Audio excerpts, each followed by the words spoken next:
Iginiit ni PNP Chief Romel Marbil na mayroon umanong memo na pumapayag sa pagdaan sa EDSA busway ng mga marked vehicle ng pulisya tuwing may emergency. Kasama ba riyan ang meeting o yung pagpupulong? Ang sabi ng memo ng Highway Patrol Group at ng Palasyo sa pagtutok ni Joseph Moro.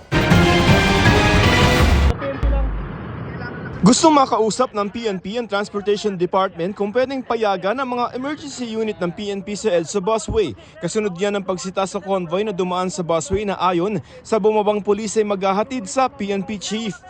Sabi ko nga, there's an emergency. There's a law na talagang pag-emergency, you can use the bus lane. Meron na po, there's a memo already that if you can, the PNP in marked vehicles, you can use po yung bus lane.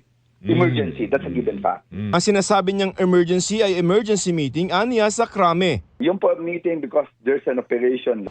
Noong 2023, nilinaw ng memorandum ng DOTR sa MMDA na bukod sa mga pinapayagang bus, pwede rin sa busway ang 5 pinakamatataas na opisyal sa gobyerno. Gayon din ang mga on-duty na mga ambulansya, truck ng bumbero at mga sasakyan ng PNP. Walang nabanggit na emergency. Ang memo ng Highway Patrol Unit ng PNP naman ang naglinaw sa kung ano ang itinuturing ng pulisya na on-duty. Ito anya ay yung mga sasakyang may marka ng PNP na rumiresponde sa ongoing na law enforcement at security operations, pati paghabol sa mga kriminal o hot pursuit operation at rumiresponde para pangalagaan ng seguridad pampubliko sa panahon ng sakuna at iba pang mga emergency. Dagdag pa nito, bawal sa busway yung mga PNP marked vehicle na ginagamit para sa administrative duties tulad ng pagdalo sa mga meeting sa ibang ahensya. Hinihingan pa namin ng panig si General Marbil, PNP at DOTR SAIC. Wala pa ring update sa binanggit ni Interior Secretary John Vic Remulla kahapon na pagpapaimbestiga sa insidente. Pero sabi ng Malacanang ngayon kung totoo mang pinapayagan ang mga emergency, dapat lamang po ito ay mapatunayan.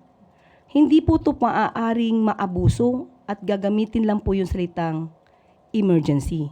dagdag pa ng Palasyo, Kapag ka po kasi sinabi natin na miyembro ng PNP, ambulansya, fire truck, hindi po kasama doon yung emergency meeting. Kung may emergency meeting, mas maganda po umalis sila na mas maaga sa kanilang bahay. para sa GMA Integrated News, Joseph Morong, nakatutok 24 oras.